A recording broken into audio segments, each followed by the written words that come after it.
খুশি দিলীপ ঘোষ। এবার যেরকমটা বলছিলাম শুরুতেই যে বঙ্গ সফরে এসে অমিত শাহ কিন্তু ৩৫ টার্গেট দিয়েছিলেন, ৩৫টি আসনের। ঠিক কি বলেছিলেন তার বক্তব্য শোনাবো এবার।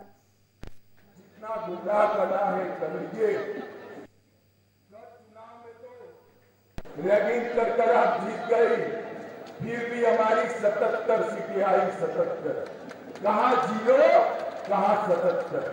और इस बार 26 में रैली देखकर मैं स्पष्टता से कहने जाता हूँ कि 26 के चुनाव में 2/3 बहुमत के साथ यहाँ पर भारतीय जनता पार्टी की सरकार। मगर इसके पहले 24 का चुनाव आ रहा है। आपने 19 में 18 सीटें दी थी। मैं आप सभी को करबद्ध विनती करने आया हूं, इतनी सीटें दीजिए कि मोदी जी को शपथ विधि के बाद कहना पड़े मैं बंगाल के कारण प्रधानमंत्री बना। बंगाल। অমিত শাহর বক্তব্য আপনাদের শোনালাম। দিলীপের টার্গেট নিয়ে এবার কিন্তু আবারও বিতর্ক, অর্থাৎ দলীয় কোন্দল একেবারে প্রকাশ্যে। যেমনটা জানা যাচ্ছে যে অমিত শাহ যে টার্গেট দিয়েছিলেন আমরা জানি ৩৫, ২৫-এ খুশি দিলীপ ঘোষ আজ তিনি বললেন। আর এই মন্তব্য নিয়ে কিন্তু বিতর্ক তৈরি হয়েছে। দলীয় কোন্দলে একেবারে জেরবার বঙ্গ বিজেপি। আজ দিলীপ ঘোষের বক্তব্যে তা একেবারে স্পষ্ট। তিনি বলছেন ২৫-এ খুশি। শোনাবো দিলীপ ঘোষ কি বলেছেন আজকে। নিশানা একদম পরিষ্কার, 2024-এ 25টা সিট, সেই দিকে তাকিয়ে আছি আমরা। আর আমাদের কর্মীরাও সেই দিকে তাকিয়ে লড়াই করছেন। গত বছর আমরা অনেক ঘাত প্রতিঘাতে কাটিয়েছি। নতুন বছরের সূর্যোদয় দেখলাম আজকে। সবাইকে শুভেচ্ছা জানাই, নতুন বছর যেন ভালো কাটে, শান্তিতে।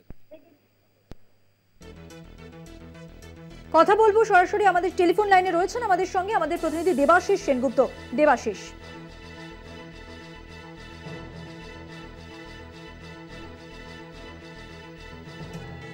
তুমি আমার কথা শুনতে পাচ্ছ? দেবাশিস, বলো। হ্যালো।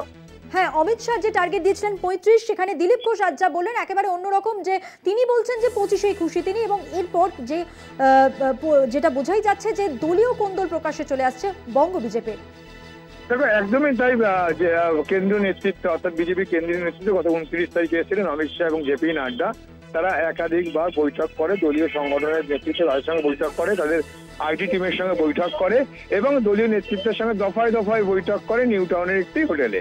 এবং সেখানে কিন্তু টার্গেট বেঁধে দেয়। কেন, তার আগেও আমরা দেখেছিলাম যে অমিত শাহ কেন্দ্রীয় স্বরাষ্ট্রমন্ত্রী তিনি কিন্তু জানিয়েছিলেন যে এবারে তাদের লক্ষ্য পশ্চিমবঙ্গ থেকে 35টি লোকসভা আসন নেওয়ার, এবং সেই লক্ষ্যমাত্রা বেঁধে দিয়ে কিভাবে চলতে হবে না হবে দলকে এবং কি করতে হবে, তার জন্য আইটি সেলকে কিভাবে প্রচার করতে হবে, এই সমস্তটাই কিন্তু বিস্তারিতভাবে জেপি নাড্ডা এবং অমিত শাহ জানিয়ে গিয়েছিল। এবং তারপরেই দেখা যাচ্ছে যে বিজেপির প্রাক্তন রাজ্য সভাপতি দিলীপ ঘোষ তিনি বলছেন যে 25টি আসন পাবে। অর্থাৎ দেখতে একটা যে স্পষ্ট, যেটা বারবার বিরোধীরা বলছিল যে বঙ্গ বিজেপির মধ্যে যে নিজেদের মধ্যে যে একটা দ্বন্দ্ব, সেই দ্বন্দ্ব কিন্তু আবারও প্রকাশ্যে আসলো এই দিলীপ ঘোষের এই মন্তব্যকে কেন্দ্র করে। কারণ দিলীপ ঘোষ বলছে 25টি, এবং কেন্দ্রীয় স্বরাষ্ট্রমন্ত্রী তিনি কিন্তু বলে গিয়েছেন যে সেখানে 35টি আসন লক্ষ্যমাত্রা বেঁধে দেওয়া আছে। অর্থাৎ আগের দিকে যদি এরকম ভাবে পিছিয়ে দেওয়া হয় তাহলে দলীয় যে সমস্ত কর্মী যারা রয়েছেন কর্মী তাদের কিন্তু অনেকটাই মনোবল কিন্তু নষ্ট হবে।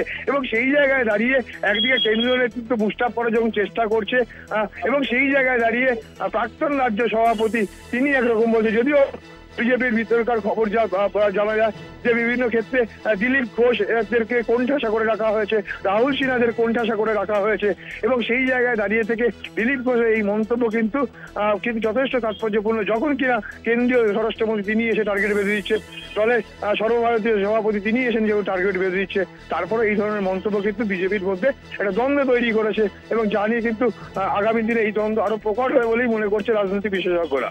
অনুমতি। ধন্যবাদ দেবাশিস। কথা বললাম আমাদের প্রতিনিধি দেবাশিস সেনগুপ্তের সঙ্গে। যেমনটা তিনি বললেন যে এইরকম একটা মন্তব্য দিলীপ ঘোষের স্বাভাবিকভাবেই দলের মধ্যে একটা দ্বন্দ্ব তৈরি করছে, বিতর্কের তৈরি করছে, বলা যেতে পারে মনোবল ভেঙে দেওয়ার দিকে নিয়ে যাচ্ছে। অর্থাৎ অমিত শাহ যে টার্গেট দিয়েছেন 35-এর, সেই টার্গেট একেবারে অন্যরকম করে 25-তেই খুশি, এমনটাই বললেন দিলীপ ঘোষ। এবং তিনি বললেন যে 25 আসনের কথা বললেন দিলীপ ঘোষ আজকে। আমরা শোনালাম আপনাদের। আমরা আরও একবার শোনাবো আপনাদের দিলীপ ঘোষ আজ ঠিক কী বলেছেন তার টার্গেট 25 নিয়ে। নিশানা একদম পরিষ্কার, 2024-এ 25টা সিট, সেই দিকে তাকিয়ে আছি আমরা, আর আমাদের কর্মীরাও সেই দিকে তাকিয়ে লড়াই করছেন। তো গত বছর আমরা অনেক ঘাত প্রতিঘাতে কাটিয়েছি, নতুন বছরের সূর্যোদয় দেখলাম আজকে। সবাইকে শুভেচ্ছা জানাই, নতুন বছর যেন ভালো কাটে, শান্তিতে।